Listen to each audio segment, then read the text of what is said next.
Can you hear me? Awesome. Yep, I got you loud and clear. We'll go ahead and do a mic level check, though. John, go ahead and count back from 5 for me. 5, 4, 3, 2, 1. All right, sounds good. And let's see, Frank, do me a favor, just count back from 5. 5, 4, 3, 2, 1. All right, you're coming in a little low. It's a little hard to hear you. If you have on your Zoom settings, you know how to get into the Zoom settings to turn up your mic volume? Let me see what I can do. All right, yeah, that's so if you don't know how to get into it, it's down at the bottom left corner. There's a little arrow next to the mute button. Click on the mute button and then go into the audio settings. And then in the input, you want to raise up your input level.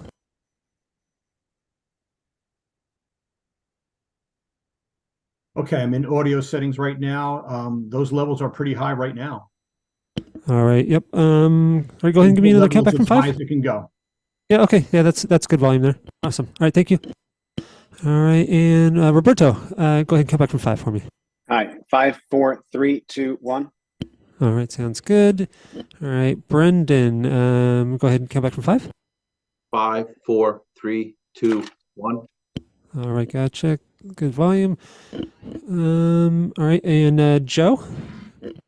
5, 4, 3, 2, 1. All right, perfect. Sounding good. All right, guys, anybody else we should check audio for? I think Meredith can't do it from 30,000 feet. So we'll just have to, we'll just have to content to look at Meredith. How about you, John? You want to participate? Me? Yeah, Yes. you're going to ask questions? Are you going to say something smart? I may. Okay. Then you have to count back from 5. Okay. Shall I? Sure. Yes. Go ahead. 5, 4, 3, 2, 1. All right, perfect. Yeah, that sounds good there. All right, excellent. So we are good to go here, guys. We'll get started here in about 20 seconds. Excellent. And what minute do we quit? On 57? Yeah, 57 is the close time. Okay.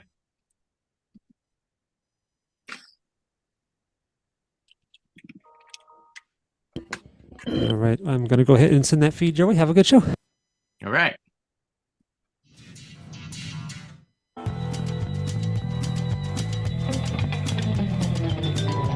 Welcome to Boroughs and Burbs with hosts John Engel and Roberto Cabrera.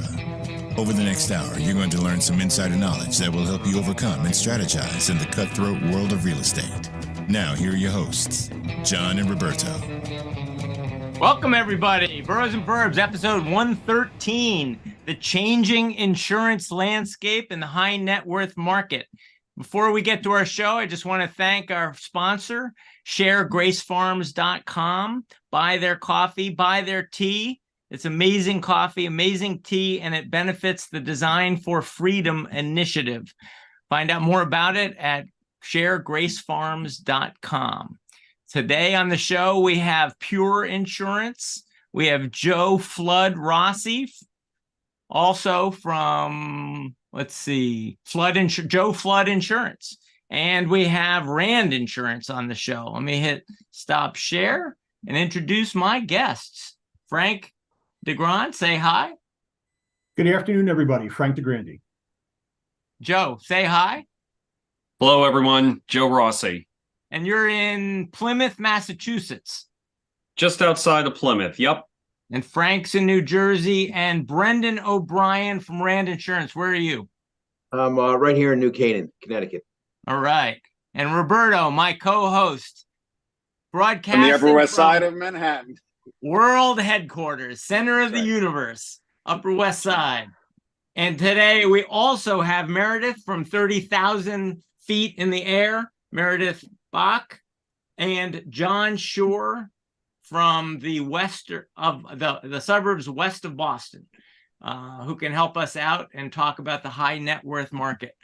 I'm very excited to be talking about the insurance market. A lot of people have come up to me on the street and they said, I'm very excited about the show this week. And I said, really? You know, we're talking about insurance. And they said, oh no, this isn't a very interesting topic. because my insurance rates are going up. They're not insuring my beach house. They've told me I need to change my behaviors. Something's up in the insurance world, in the world of high net worth insurance. And so I wanted to invite 3 experts on the world of high net worth insurance and find out what's going on. So with that, maybe you want to start, Brendan, and talk to me about what it is to be in the business of high net worth insurance. What sets you guys apart from, say, the ordinary folks over at State Farm? Well, I think the main differentiator between a direct writer, which is a State Farm on Allstate or Farmers, and a high net worth carriers, the Pures of the world, the Chubbs, the Berkeley ones, it's their contract, and one's an all peril policy that covers a broader policy than the HO3 or the direct carrier policies that they write. But it's really the values of the home, and it's the toys, and it's the extra things that the high net worth individual has on their policies. So not only are we insuring the high net worth homes values of 1.5 million and higher, we also are insuring a large jewelry schedule or fine arts schedule, as well as classic automobiles, secondary homes either in the mountains or on the beach. So it's more of a more comprehensive policy, and we're really trying to mitigate the risk of our insureds and make sure that they're covered and there's no gaps in insurance, and we make sure we have adequate umbrellas for their exposure. So when we put together this show, you said you got to invite Pure. So why don't you introduce, why is Frank here and why Pure? Well, Pure is one of our partnerships that Rand Insurance has. Rand Insurance is an independently owned insurance agent. We've been around for 85 years in Fairfield County with offices in Greenwich, New Canaan, and Darien. And we don't partner with all the carriers out there. We have a few select carriers that we work with, Pure being one of them. They have an excellent underwriting team. They have an outstanding customer service team. And what Frank is involved in is their claims, which, as most of our insureds know, when you have a claim, that's the most important thing, is that you are kept up to date on what's happening and the coverage and what the policy provides in coverage. And Pure has just done an excellent job. So our premiums are growing every year with Pure, through new business, as well as our high net worth insureds adding on to their existing policies with new secondary homes and so forth. Frank, what sets Pure apart? John, from my vantage point, I think what sets us apart is our claims handling ability. No matter where the loss is, and no matter what the size loss, we are able to dedicate ourselves to handling that claim in a very efficient way. We have a member advocate team approach, which is somewhat unique in the industry. But when a claim is called in, our member advocates are licensed adjusters. And so the first time that an actual member calls in a loss, they're speaking to an adjuster. It's a very different way to handle claims. I think that majority of carriers have a customer service representative handling that first notice of loss call, and then they have to route a claim differently. Here, our frontline team, our member advocates, can make decisions on claims and then get them into the right hands. But I think that's how it starts off, making us a very different company, explaining your story hopefully once and not through a ring of people. I want to tell a story about that, but I'm going to first introduce Joe Flood. Joe, introduce yourself. Tell us, what is Joe Flood Rossi?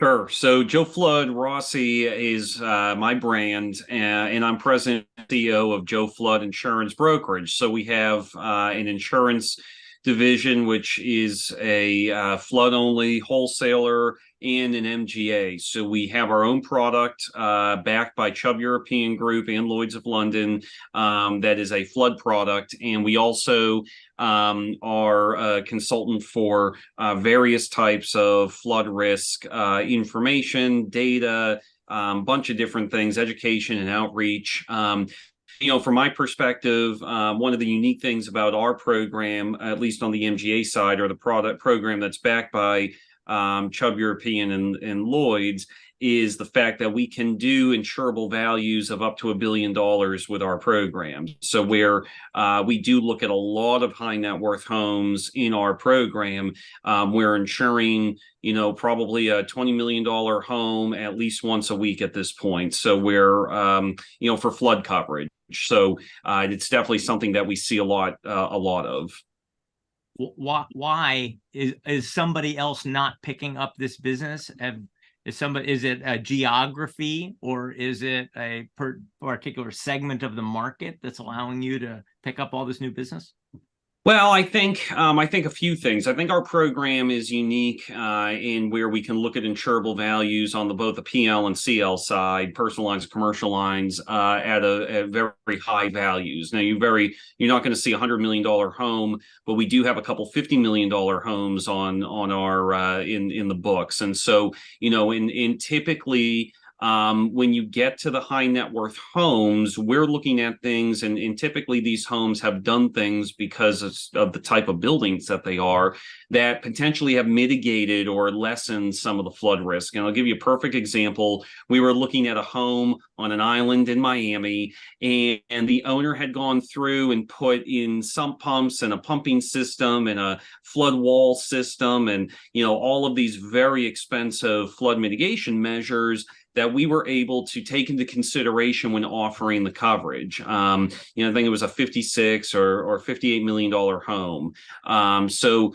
those are the types of things that we're looking at. Also, we're not just looking at, where the building is geographically. We're taking the foundation, the elevation, the surge. We model all of that stuff in-house. And when it comes to flood, it's very location specific. So, a home on an inlet on the east coast of Florida is actually going to model a lot better than the same home on the west coast of Florida. So that's just an example of why, and how we're looking at the business differently than maybe some others.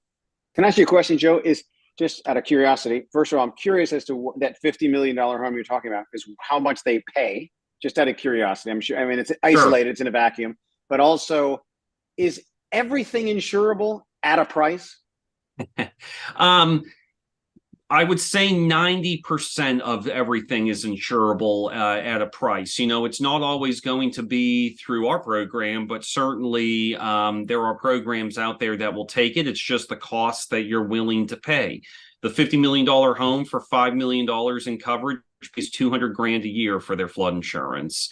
So, there is a price tag associated with the coverage, but being able to get the coverage offered is a really big part of what we do. And what's interesting is, I guess you could say anything coastal in Florida, as an example, and then anything south of Orlando is going to require the National Flood Insurance Program as your first layer. Anything you want above the National Flood Insurance Program's layer is going to, you're going to have to use the NFIP as the first layer. And that's $250,000 regardless of the value of the building for building coverage. Now, what's really interesting, and you asked that doesn't earlier, go very far in Florida right now.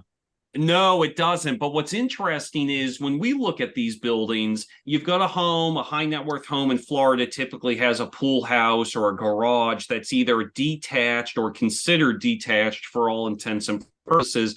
Well, they can buy another NFIP policy for that building. So now all of a sudden, we're not looking at excess $250,000. We're looking at excess $500,000, or we're looking at excess $750,000, or we're looking. So depending on the setup there, we will make the recommendations to purchase multiple NFIP policies where possible to give us that underlying layer for us to then build our excess policy on top.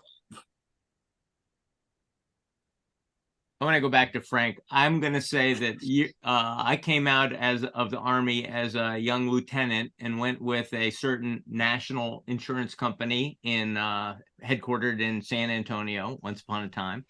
And when a tree came down on the slate roof of my house in New Canaan, I called them up and because that was one of those direct policies you're talking about. And they said, yeah, that's a $2,000 repair. And I said, you can't do anything in New Canaan, Connecticut for $2,000. Are you kidding me? No, it says right here on the table. They said it right here on the spreadsheet, $2,000 for 1 square of roof.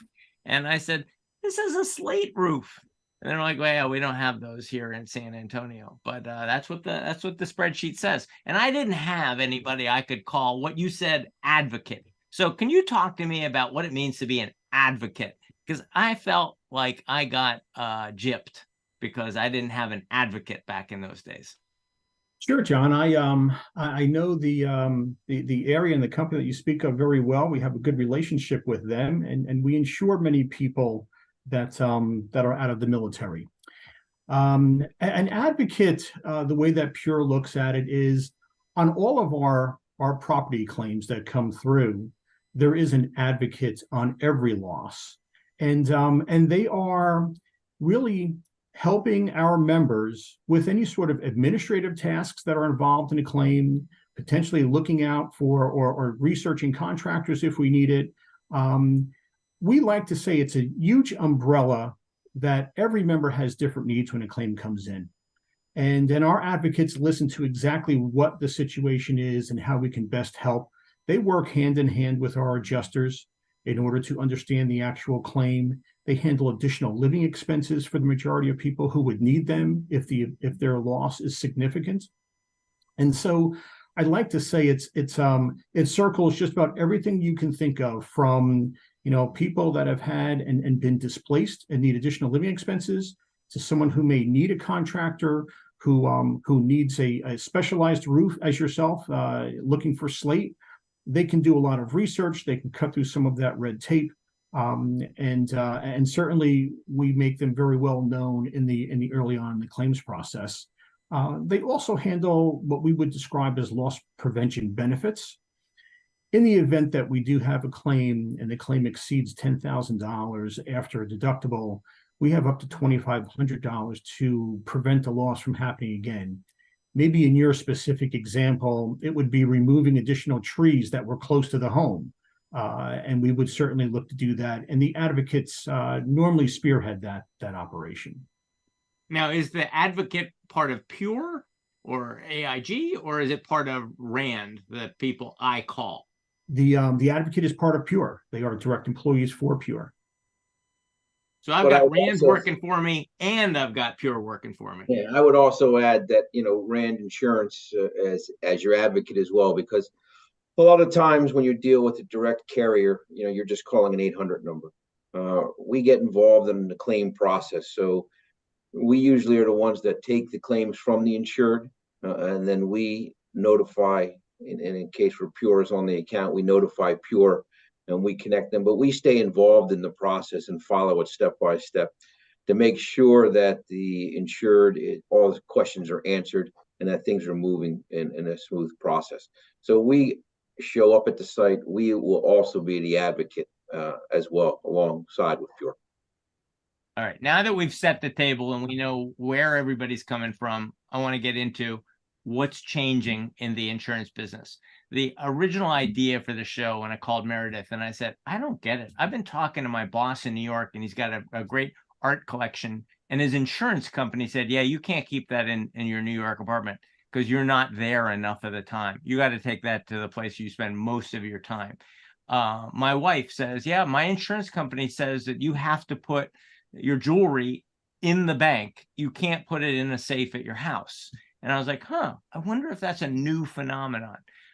So I have the third is I have a customer here in New Canaan whose insurance company says you have to put a new roof on your house in New Canaan. What? Yeah, because they're insuring my house in Florida and it requires a new roof. They're also requiring me to put a new roof on my house in New Canaan, Connecticut. And I said, that seems very strange. Are these new changes? Is the insurance company reacting to some of the natural disasters? Are they getting smarter about risk? What's changing in the industry over the last couple of years? Well, I think. Go ahead, Brian. From an agency standpoint, We have seen the carriers taking on more of a preventive role in the risk, where they are looking at inspections, they are looking at the age of the roof closer, they are looking at whether if it's a large home. We just had one of our carriers say any new business that's over $5 million of dwelling limit or coverage A, they're going to require a water shutoff device. So they're trying to prevent the losses before they happen. And because they are trying to prevent the losses, we are seeing that the insured is being required to maybe take additional steps after they purchase the home. It may be to patch the roof if the roof is of a certain age. It may be to add a water detection system. All now, pretty much on any home that's above $2 million, you're seeing that you must have central alarms, fire and burglar. So I think the insurance carriers are being more proactive in their approach, which is only benefiting the insureds, because until you've had a large water loss and you're out of your house for a year while they're repairing it, that $3,000 water defense system sounds like a pretty good idea to get ahead of time and prevent the loss from ever happening. So I am seeing that the carriers are being a little bit more proactive in their approach, which unfortunately at times means additional premium or additional expenses to the insured. No, I would imagine that guys like me are asking our insurance brokers, what can I do to keep these premiums from rising? And you probably advise your customers, well, if you really want to save money, you put in some of these preventative measures. And the insurance carriers always give you credits for doing that. And if you decide to put in a generator at your home, you're going to receive a credit off of your homeowner's premium. Same with the water leak defense system. Some carriers, if you have a new roof, will give you new credits up to 10 years for having that new roof. So they are giving you the benefits of taking some precautions and having some devices put in that may prevent future risk. Like a dry hydrant in my swimming pool? Yes. The only thing you have to be careful about is that the fire department will not go behind the house to access that dry hydrant during a fire. They have to stay in front of the house. So most of the time we have them bring the hydrant or the valve to access the pool's water to the driveway or to the front by the mailbox. What is that exactly? What is that? If there's a fire, they can draw the water from your pool? Yes, certain areas in the country, they have a protection class rating. Means how far is the fire department from your home and where is the closest water source. And it goes from, a PC1 all the way to an extreme, which is a PC10, where means that the fire department is over 5 miles from the house and there's not a water source within 1,000 feet. And that affects your premium. You will pay a higher premium for a home that's in an unprotected area. So we are seeing, especially in the town that I'm an agent in, New Canaan, our fire department is not always 5 miles from the farthest home in town. We only have one fire department in town. So certain areas of New Canaan are unprotected. So we see a lot of dry hydrants being put in, meaning they'll tap a pond or they'll tap a lake, or a homeowner could tap their own pool, or they could put a cistern in front of their house and fill that with water. Or we have a cul-de-sac that has done that, so they have enough gallons for a home if there's a fire. So it's just a way to, again, prevent losses by having water at hand. What else is changing, Frank? Well, I think that Brendan landed a lot. That was interesting on the dry hydrant scenario there. We certainly do require that on occasion. If you do sort of have a large enough house in an unprotected area. But I'd like to say that on secondary homes, they're certainly subject to a variety of different perils when they're not occupied for a period of time and you have extremely cold temperatures in the Northeast. And I would think that, we have certainly gone into that direction of mandating shutoff devices so that in the event that people don't always leave the heat on at a high enough level to keep pipes from freezing.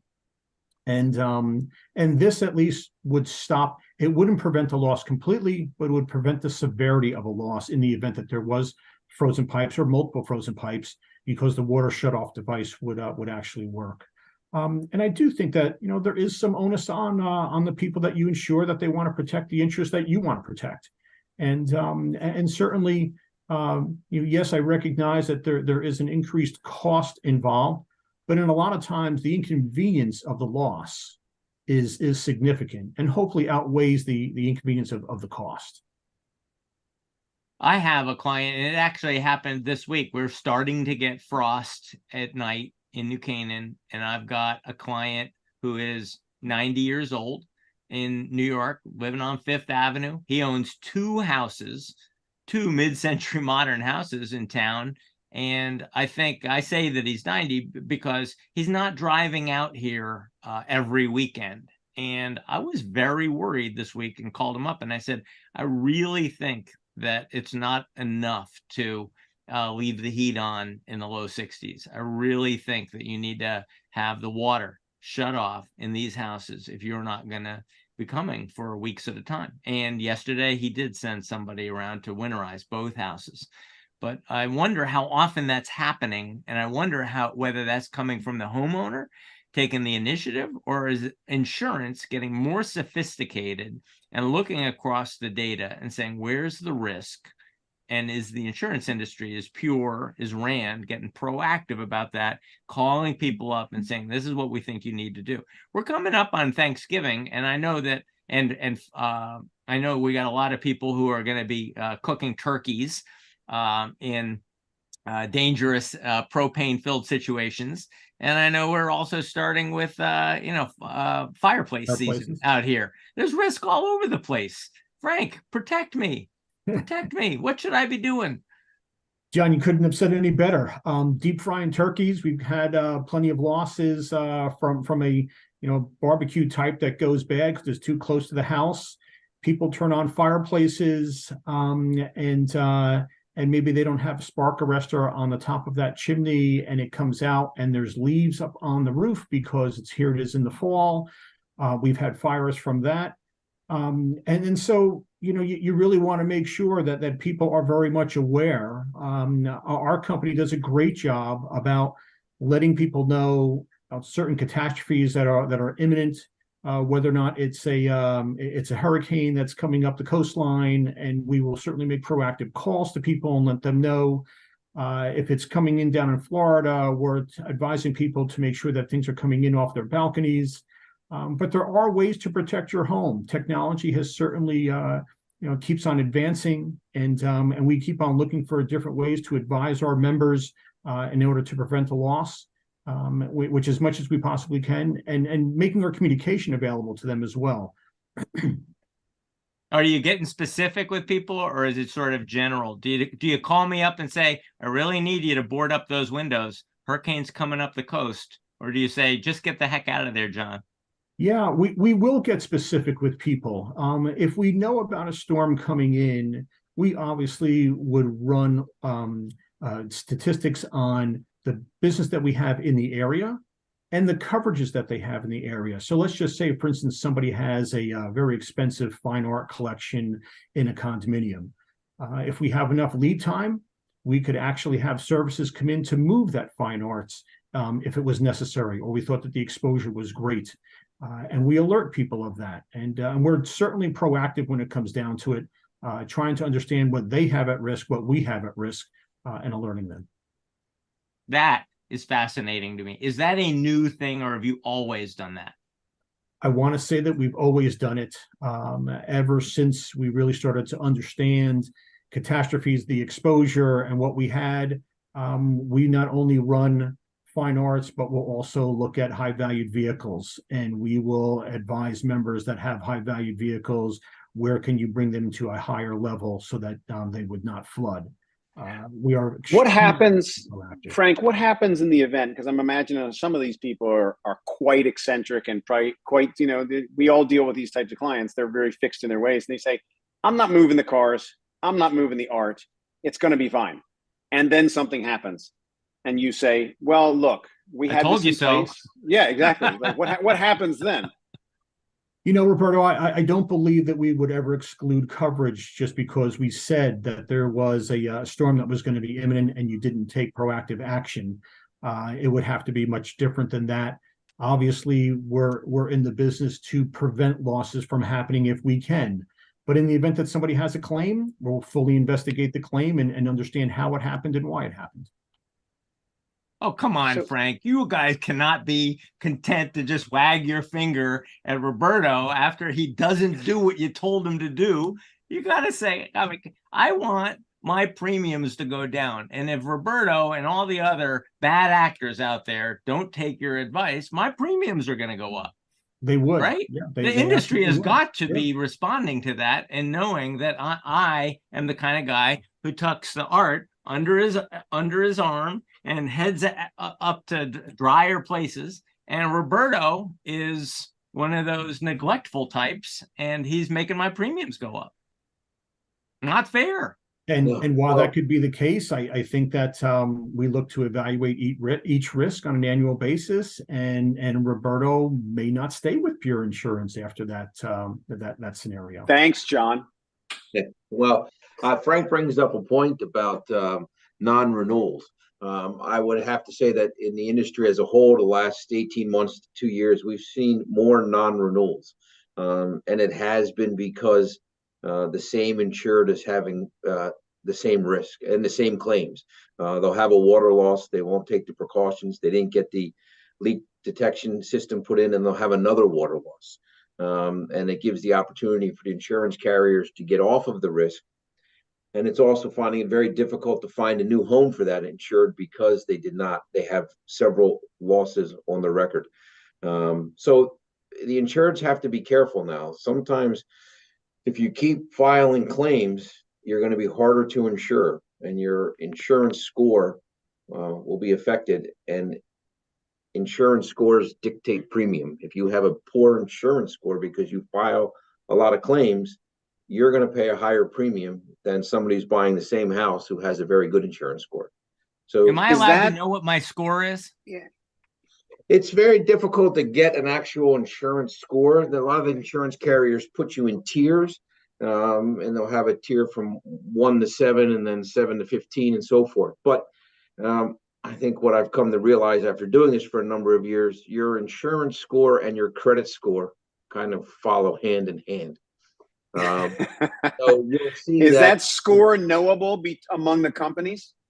I mean, they all pull their own insurance score, and they all use, the clue reports to determine what the past claims have been on a home. We're seeing a lot right now where if a new purchase is being made in the insured is shopping for the new insurance for their home before they close, we could pull up that the previous homeowner had 3 water claims on that home.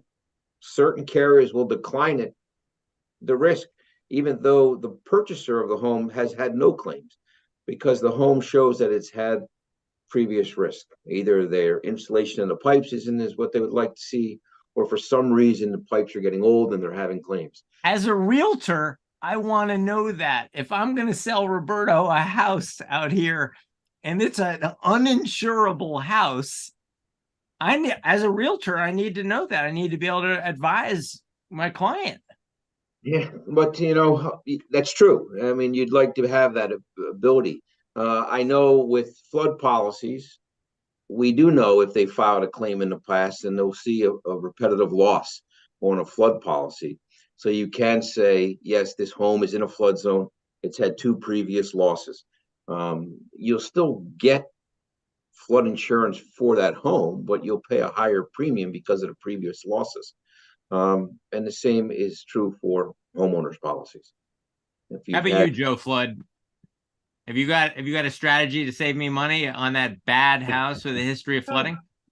Well, the about repetitive loss properties or severe repetitive loss properties they are only about, there's only about 43,000 repetitive losses in the country, or severe repetitive losses, which out of 5 million flood policies isn't a huge number, but they account for 30% of the claims that the National Flood Insurance Program has. And so it's a major focus of congressional reform on the National Flood Insurance Program side.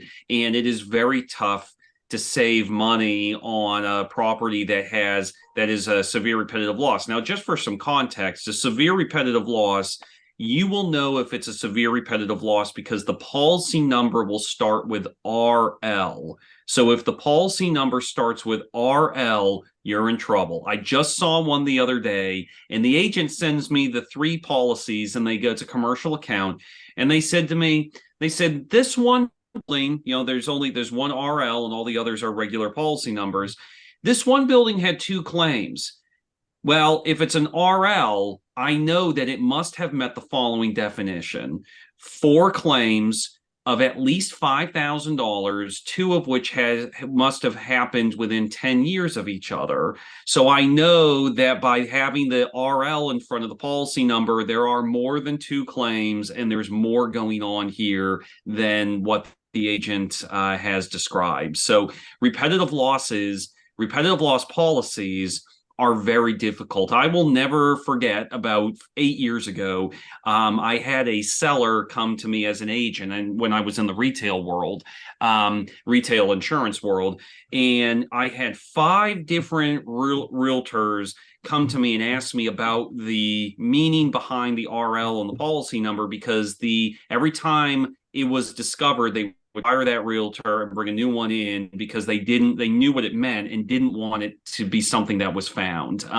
But there's really no getting around it. The policy number will tell you a lot, and the RL means that it's a severe repetitive loss. Now, changes under the new FEMA rating system called Risk Rating 2.0 have changed things a little bit, because now they're actually giving so in the old system, repetitive losses were the only, or severe repetitive losses with that RL number were the only structures that were penalized for having claims. So if you think about that, you had to have a pretty significant loss history to be charged more for having claims. But now, with the new Risk Rating 2.0 system, any more than 1 claim will trigger what they call a debit or a surcharge onto the policy for having a claim. And so it's very important, and FEMA will publish the number of claims on the deck page that count towards the surcharge. Now, what's tricky about this is we had a scenario where there were 3 claims, so it was not a severe repetitive loss because it didn't meet the 4-claim definition, but it also had been pre-Risk Rating 2.0. So the claims only count from April 1st of last year going forward. So, but the owner bought the home and later found out that there had been 3 claims. So it wasn't counted towards the premium and it wasn't counted towards a repetitive loss, but these were not small claims. 10,000, 15,000, and 148,000.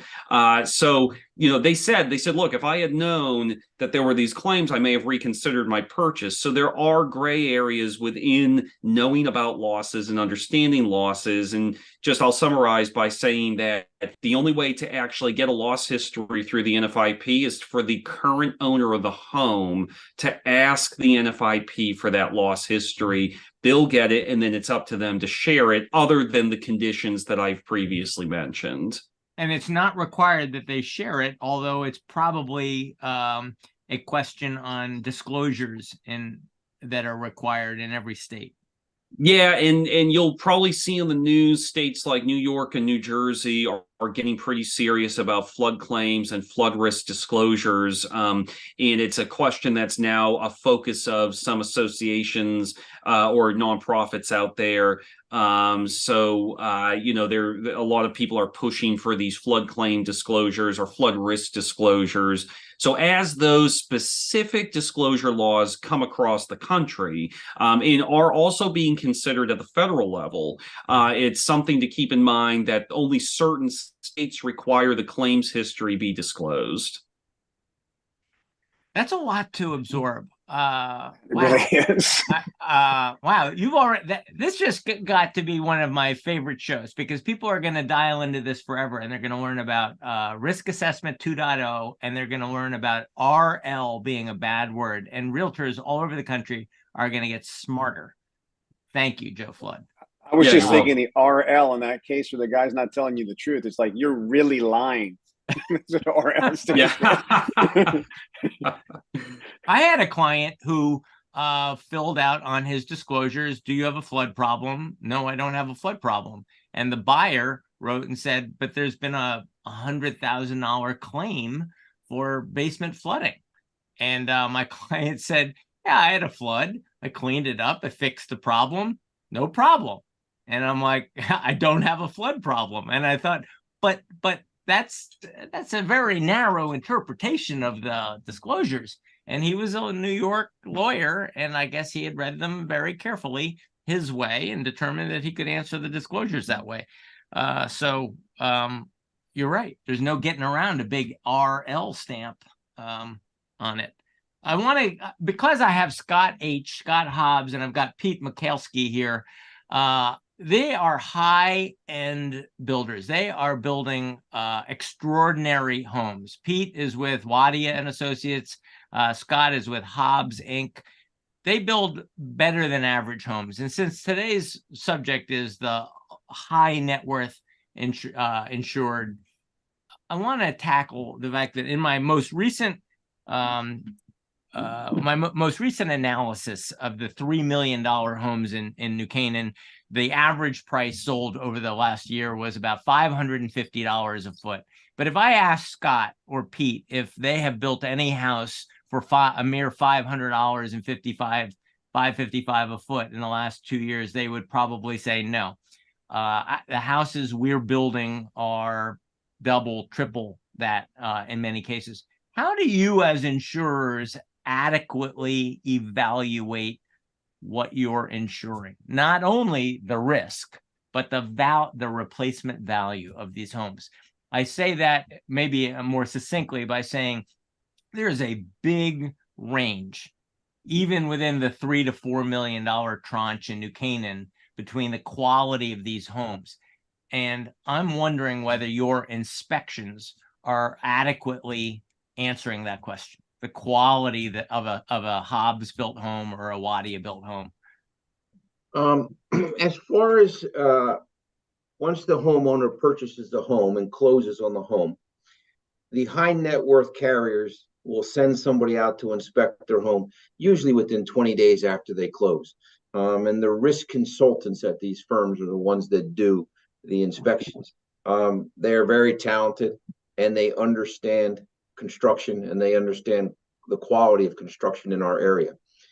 So they look at your house and they look at the special features, and they take photographs of it and they take notes.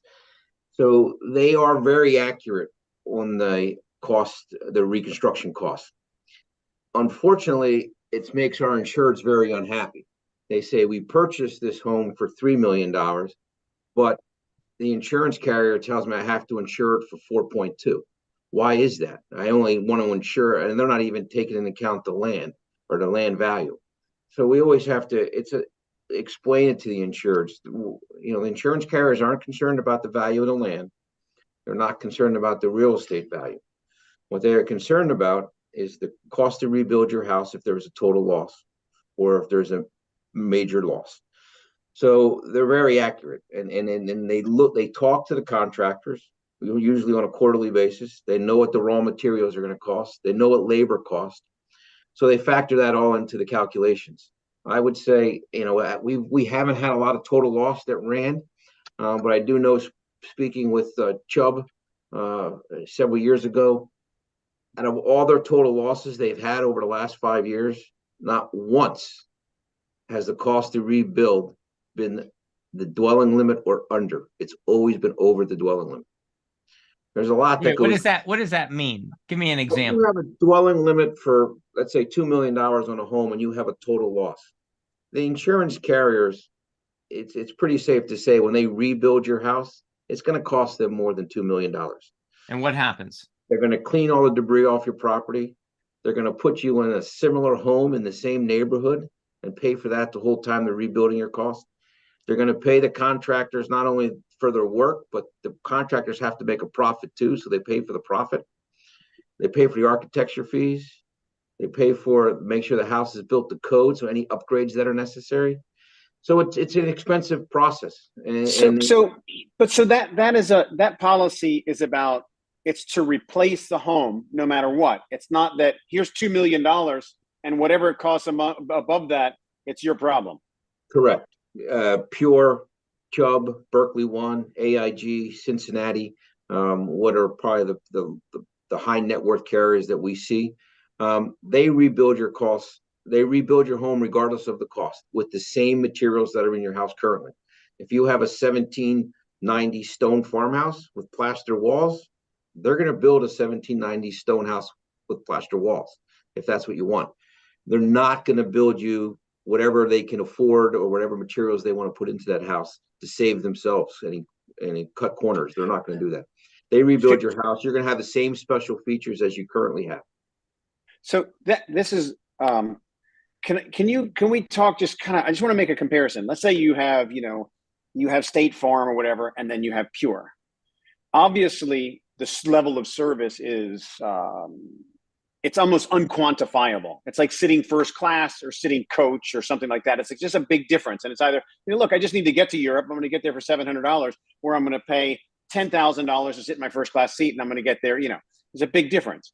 But is there a differential in the actual cost of insurance to replace? Like, what is if State Farm is, you have a policy with State Farm, you get a policy with Pure, what's the differential? It's twice as much? It's 3 times as much? And I know it's in a vacuum. It's a very, We don't have access to State Farm, but I've seen a lot of policies, and State Farm's an excellent insurance carrier. But what we do see from the State Farms, the Travelers, the Allstates, is they do a very good job insuring homes up until $750, $800 million price range.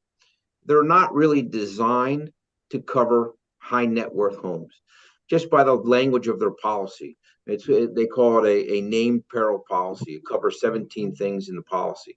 It's the things that you and I would expect. If you have a fire, it's covered. If you have a tree fall in your house, it's covered. But let's say you have a fire at the State Farm policy or an HO3 carrier, and it damages a third of your house. So State Farm's going to come in and repair it. They're going to redo the floors, and they're going to redo the drywall, and they're going to walk out. And you're going to say, wait a minute, the portion that you fixed does not match the rest of the first floor anymore. They're going to say, that's not our problem. That's your problem. We fixed what was damaged. Pure, on the other hand, is going to come in and say, listen, we're going to redo the whole first floor because it's continuous flooring and we want it to match for you. And the same with the paint. The paint, you could tell that we painted it. We're going to do the whole first floor so that it's continuous and it looks the same way it did before the loss. That's the difference. That's what you're going to get for paying for the high net worth carriers. The premium, amazing. Once the homes get to be above $1 million, $1.2 million, you'd be surprised. The HO3 premiums really do skyrocket because they really don't. They don't want to cover that risk because their policy really isn't designed to cover it. But they say if we're going to take that risk on, we're going to generate enough premium to cover it. And you're going to find that after a certain point, the HO3 policy, there's not much of a savings, if any, from an HO5 high net worth carrier. And okay. Frank, you kind of talk about claims that you see, but we've had enough of claims where we've had an HO3 carrier and the insured has changed from that carrier and came to RAND because, I'll give you an example. They had a water leak in their house last March it was, and they were covered by an HO3 carrier. They came in and repaired the floors and repaired the ceiling and did some work with the cabinets. But when they left, when the heat came up in the summertime, it started to warp all the cabinets. They wouldn't close. But State Farm said that's not, we've already done our repairs. It's not part of the same issue. It's a new issue. It's a new claim. In this case where we deal with Pure and other carriers, they would have taken care of the whole problem because it's part of the same claim, and they're going to make the insured whole at the end of the process. Yeah. Is there a general rule of thumb of what your insurance would cost versus the value of your home? You have $1 million home. your insurance will cost you 3% of the value of that every year. And then with pure, it's going to be more because it's just a more substantial situation. Is there any sort of general rule of thumb? And also, does that general rule of thumb vary from jewelry to expensive cars to paintings? So as far as a value, if you have $1 million home, and you could say it's going to be, let's say, X dollars per 100 or something like that to figure out a rate.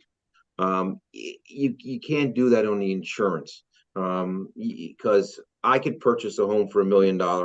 Roberto can purchase a home for $1 million, and John. And if we all have different insurance scores and different credit scores, I may pay $3,000 for that home. Roberto may pay $5,000, and John may pay $6,000. It varies that much.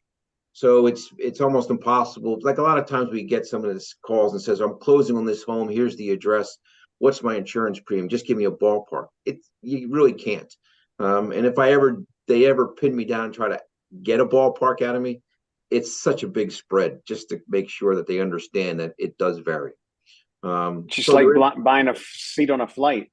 This Yes. guy paid $700. I paid $200. He paid $1,000. So it does. It varies a lot. We also see that as an agency, Rand, we'll do this all the time. If we have two working, a family that's buying a home, they have two incomes, we may put it under the husband's name, and that may be one premium. We may put it under their spouse's name, and it may be a separate premium. It may be better because they have a better insurance score or credit score.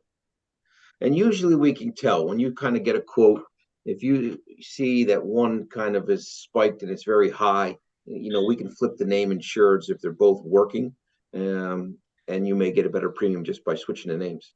That is very clever. I had no idea. So I just learned one more thing. Thank you, Brendan. That was great. Put it in my wife's name, save some money. I love that. It's interesting. Sometimes you'll find that if there's dual income, they usually both have, credit cards and have had mortgages and bought cars and loans and so forth. A lot of times when you have a single family household, everything's in one individual's name. So the mortgage and everything, the cars and their credit score may not be as strong as their spouses because they just don't have as much credit in their name. I know what you mean, Brendan. So, I know what you mean. Frank, are you equally good at everything? I'm looking right here at your page and I see all the different things that you do. Here, you're not a policy holder, you're a member. And then I look at the coverages. You do jewelry, art, autos, personal excess, fraud, cyber, watercraft. What's your sweet spot? I'd like to say, John, that we handle everything fantastic. And I'd say if there was a sweet spot, obviously the home is the lead into our organization for sure. We insure the high net worth. This is typically where we find values of a certain level is what we go after. And if the cars come along, that's going to be great. We'll service the vehicles as well. But we then offer collections policies that obviously for people that do have a variety of different passions, we can insure that and specialize in that. We have pure art services as a part of a service that we can offer to help evaluate fine arts and jewelry and collectibles. We offer watercraft, we offer umbrella, we offer flood insurance. I think we're everything personal lines. We are everything that people that have significant wealth either want or need to protect, and we try to be the best at everything that we offer. So I'll ask it a different way. So when the guy from Cincinnati or I don't know, Chubb says, yeah, we do all that too, and we do it just as well. What kind of questions should I be asking my insurer in order to evaluate between insurers? What kind of questions should I be asking? At least to me, and maybe I'm a little bit tainted on the claims side, but to me, this is a product that doesn't really come into service until there is an incident, whether it be with your car or with your home, and it is how the claim is being handled. I'd like to pride ourselves and say, if our phone rings after that claim is presented, we probably haven't done enough. We should be anticipating what would be happening next and keep the ball in our court and be able to make decisions. I think that's a differentiator in how I've come into this industry and made a difference at Pure, was to close down that middle environment, right? First notice of losses are being submitted a certain way, payments are being made. But if you can keep on top of the claims and the pending counts can be relatively manageable with people, we're offering a service and keeping them informed as to where their claim is and what to expect. That's a differentiator at Pure. At least when I talk to other colleagues at different carriers, I think that's maybe what they would miss. Communications and managing expectations. Absolutely. All right, we've got about 3 minutes, 2 minutes. Closing thoughts from each of you. Let's look forward. Crystal ball. What can I expect in the next couple of years? I just pulled up I believe a headline here. Maybe you want to comment on it, but it said the homeowners space is the hardest market in decades. So give me a crystal ball in the last minute or so. Joe Flood, crystal ball. My crystal ball is, as we get more storms and flood losses, cat capacity will be strained. And so it will take more innovation, modeling, and creativity to offer the coverages that we're used to seeing or maybe have seen in the past. So I don't think it's going to get a lot easier. I think the carriers that are not offering flood as a throw-in anymore may also continue not to include it. And cat capacity is going to continue to be hard to find. Brendan? Yeah, I think it's going to become harder and harder to insure properties in certain locations throughout the country. We're already seeing that in California, where it's almost impossible to get a homeowner's policy right now. Florida, the same. I think we're going to start seeing it in Long Island. And I think we're going to start seeing significant rate increases in New York City due to all the water losses in the condos and co-ops. So I see premiums continue to increase over the next couple of years, and I think it's going to be harder to write certain risk. Frank? I'd say I think the carriers will look to control their catastrophic exposures even more. Technology becomes a much more apparent in our everyday environment, helping carriers get more profitable as long as the members are willing to use that technology and prevent their losses. Thank you. This is a great show. I mean, I'll leave the final word to Roberto, but please like us, share us, subscribe to us, give us a rating if you like this show. And I think this is maybe the best show out of ever. Then please spread the word. Roberto, final thoughts. My final thoughts are, I mean, I'm just astonished as to the nuance of this and how varied it can be, and how cheap, and you kind of get what you pay for, really. And if you really value something, you really have to pay. You really have to pay it for the best, and that's just it. You're gonna switch carriers in Southampton? I'm already talking to Brendan. I was supposed to do my homework. I'm supposed to talk to him tomorrow. That's a great ending. All right, yes. Do your homework, everybody. Thanks, and we'll see you next week. All right, guys. Thank you so much. Roberto, thank you, John. Thank you, everybody.